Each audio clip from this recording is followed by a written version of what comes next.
বন্ধুরা, আজকের আমি এই শাক রান্না করে দেখাবো। এই শাকটা কি সুন্দর! এটা শুশনি শাক বলে, কেউ কেউ বলে ধুম শাক। আমার ঘুম হচ্ছে না, তাই জন্য আমি এই শাকটা আজকে রান্না করবো। একটু কেটে ধুয়ে নিয়ে আসি। শাকটা কাটা ধোয়া হয়ে গেছে। এর ভিতর 2-4টে কাঁঠালের ডানা ছিল, তাও দিয়ে দিয়েছি। এই কড়াই তেল দিলাম, দিয়ে দিলাম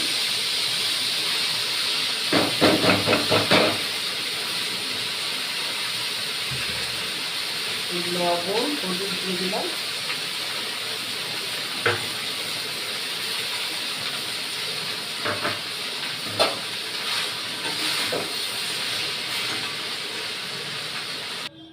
বন্ধুরা, এই আমার শাক ভাজাটা রেডি।